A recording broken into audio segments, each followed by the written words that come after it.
Well, hello, everyone. Very pleased to be speaking with you today and a little nervous. Today I'll be talking about an attempt at developing an integrated model of consciousness I call integrated world modeling theory. The goal is to make headway on the enduring problems of consciousness, preferably all of them. And can I hide this up here? Doesn't matter. And towards this end, I have cross-referenced various theories looking for points of overlap and difference, and noting both, with the idea being that if you bring together multiple perspectives, can you have a whole that's greater than the sum of its parts? In doing this, I have made use of Ned Block's distinction between phenomenal and access consciousness, or I understand, or conscious access, where I understand phenomenality as experience, what it is like, or subjectivity, a point of view on the world, an experienced world. No circularity there. And for conscious access, I mean your awareness of these experiences, your knowledge of them, your ability to manipulate or report on these. And so in trying to bring together different models, I've been using the free energy principle and active inference framework as an overarching perspective, with the idea being that your perception is a kind of inference to the best guess of the causes of your observations, the causes in the world, and including your conscious perception, and trying to figure out, well, what's the difference between conscious and unconscious perception within this Bayesian brain perspective, or the free energy principle and active inference. Most people agree that predictive processing, the process theory of the free energy principle, specifically sometimes called predictive coding or predictive processing, is not a sufficient theory of consciousness. And I agree, although I do think it gets you a fair amount of the way there. This emphasis on generative models in particular, where you're able to generate likely patterns of data given past experience. And so here you see on the right an early stage generative adversarial network. And the basic idea would be that your experience is, with many devils and many details, is of this kind. But what's this kind of probabilistic entailment is roughly what we're looking for as a bridging principle. But what's being generated is not a pixel array, but all of your modalities and varying combinations in various ways to constitute a stream of experience where all the particulars would be, what is it that's being generated on what timescales? So with integrated world modeling theory, I suggest that that's what phenomenal consciousness is. It is filling in your sensorium for you as an embodied embedded agent.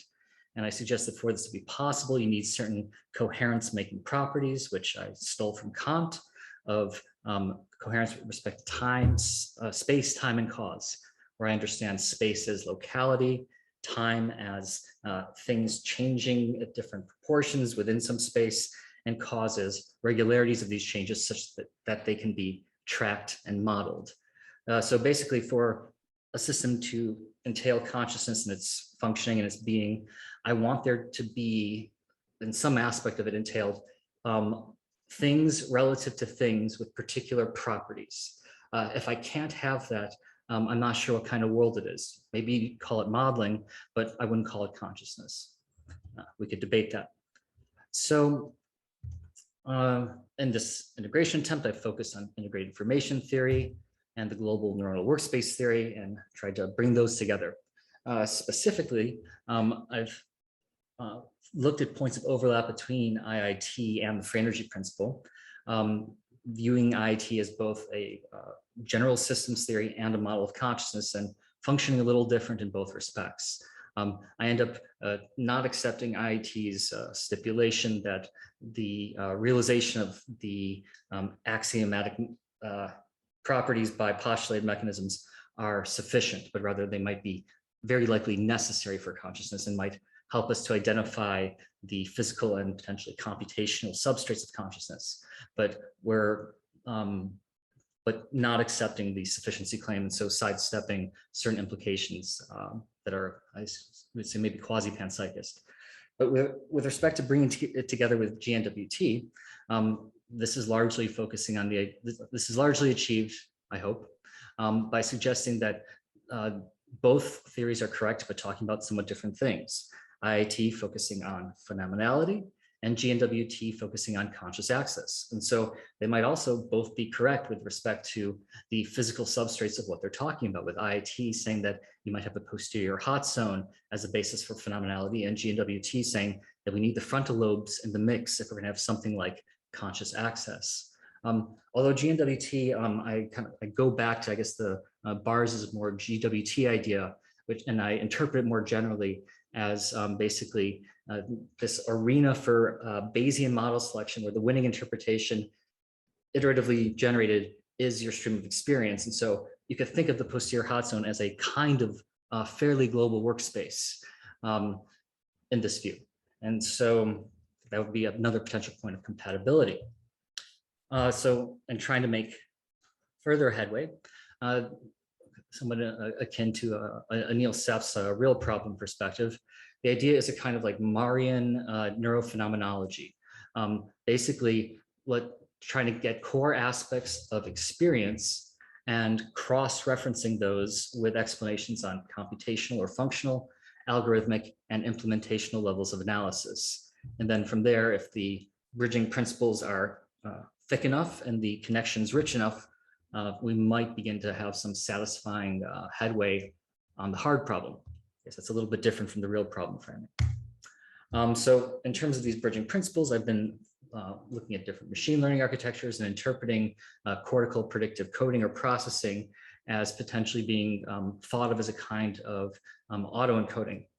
But the idea is you have these informational bottlenecks where you compress things down into this lower dimensional feature space and then reconstitute it. And in doing so, you basically train this thing up to be a generative model that can handle noisy or incomplete inputs and fill in a more complete data set. But for predictive coding, you would fold these things over at the low dimensional bottleneck, and you would have what's generated being explaining away the incoming inputs. I don't know if that makes sense to people, but I go into some details of this in the paper. I further suggest, though, that these auto-encoding hierarchies or these predictive processing hierarchies coupled together constitute a kind of, by their reduced dimensionality bottleneck portions, have a kind of shared latent space, a shared latent workspace, if you will. And I suggest that they're engaging in a kind of loopy belief propagation in this space for efficient inference and to create this shared latent space. And I make some connections to turbo coding in terms of approaching a scheme that approaches the Shannon limit for efficient communication over noisy channels. Perhaps nature does something similar on some level of abstraction. I further suggest so that these latent spaces, particularly the ones that would entail experience, might be structured according to principles of geometric deep learning and specifically graph neural networks.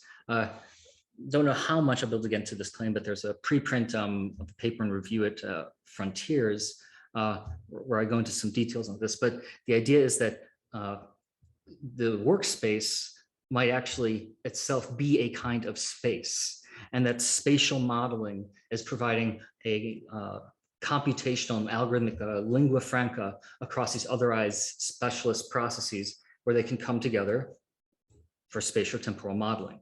I specifically suggest that you might have two in particular of these, one around the precuneus or midline structures that might be visual spatial awareness, top of the visual hierarchy, and another lateral parietal, something more like a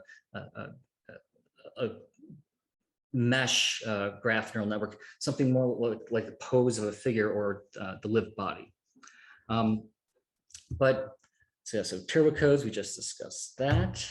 I'm bringing some out of Swiss connective harmonics framework. Can't get into too much details now, but the idea is basically that interpreting neural synchrony as entailing communication through coherence, and that wherever you get these, on whatever time scale, these zones of synchrony, this would be the creation of a joint belief over whatever networks are within the scope of this synchronization manifold. I call these self-organizing harmonic modes. For energy person might call it a non-equilibrium steady state distribution. I think it's the same thing. I specifically focus on alpha frequencies or alpha somes or nesses as being potentially important, and that at that scale, you can get basically a joint marginal over the entire sensorium pegged by an egocentric reference frame. If you look at some of the major sources of alpha power, these posterior cingulate cortices and midline structures, there's this old idea of the Pepez circuit, where you basically, for emotional memory, but part of what you're getting from this is via the mammillary bodies, you get stretch receptor information from the neck, and via the vestibular apparatus, you get basically the yaw, pitch, and roll of your head. And so if you take the whole sensorium, peg it from where you're pointing, your head's pointing, might be particularly important if you're a rodent, well, then maybe you will have the generation of your sensorium from a particular point of view on a world, and there might be enough coherence that you have a world in your head, things relative to things with particular properties that can be trapped in space and time. So yes, I suggest that this shared latent space. So, you might just have perception proper with this predictive process, or you might have perception, not yet consciousness with these folded autoencoders. I'm not saying that every autoencoder that's generating information is conscious, but the idea is once you get to a certain level of abstraction where you bring together enough information of particular kinds that you get these coherence making properties, the space-time cause relative to you, the particular point of view, that this being iteratively generated might be the stream of experience and consciousness. So GNNs, these are increasingly showing up as being particularly powerful, or because of their power for modeling different kinds of physical processes. Basically, when you take the network and you give it a kind of homomorphic or like the same register as that which is being modeled, you get many orders of magnitude greater efficiency for inference and learning. And the idea is that by doing this, you might be able to stay on top of your sensory motor engagement as you're surfing uncertainty. You might be able to basically create this series of estimates on a time scale where you can both inform and be informed by your engagement with the world. So finally, I'm not sure how much time I have, but so Scott Aaronson has famously critiqued IIT, saying that, look, if you just take these 2D grids, or you take like an expander graph, these sparse, often random networks used in quantum error correction, that you'll have huge phi, but clearly these aren't conscious. And then Giulio Tononi comes in and says, aha, I will bite this bullet. And says like, no, this actually explains much of the phenomenality of space. And so I believe there's a meaningful connection here between basically grid graph neural networks and this work happening within the IIT paradigm. There is the idea that you might model, also there's a connection back to the free energy principle and active inference, in that so Giulio talks about the posterior cortices as this like hierarchy of stacked grids. If you think of these grids as doing something like low density parity checking codes, like Scott Aaronson saying like, yeah, clearly these aren't conscious. Well, actually, you might have a predictive coding hierarchy, and that might be another place where you bring it in, where you see a connection between these different frameworks. And so from here, well, I guess I'll open up for questions in a second. But the basic proposal I make is that we have a shared latent space across your sensorium as an autoencoding heterarchy, where there are two primary modalities that are coupled. A visuospatial modality, in IIT, they might say it's more involving V1. I might say it's more involving the posterior midline structures like the cuneus. Maybe we're both right under different circumstances. It's not clear. So, but one for visuospatial and another for somatospatial awareness, and that these two would be closely coupling, and that would make some sense because your pose is going to inform what you're seeing, and what you're seeing is going to inform your pose. And so the physical and computational substrates of consciousness might actually involve fairly concentrated representations in hub structures that actually might have a kind of almost, well, chronotopic and possibly quasi-topographic relationship to experience. Basically, I want to bring back homunculi and Cartesian theaters and say that actually this is what we should be looking for the physical and computational substrates of consciousness. Integrated world modeling theory does not depend on this being correct, but I'm going there. Maybe some of you will come with me. So there's finally, but there's some issues in terms of specifically though, is it the case that these latent spaces are, in these concentrated representations, are these the bases of phenomenality? Or is it actually a distributed synchronized header, a distributed set of synchronized activity over that autoencoding hierarchy? It could be the case that you look at these like traveling waves throughout predictive coding, traveling waves throughout cortex, and that sea of traveling waves is the stream of experience.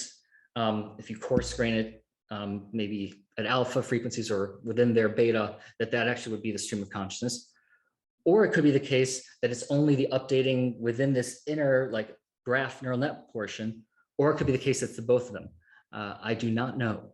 And that is, I think, all I have time to get into right now, and I might as well open it up for questions. Thank you for your time and attention.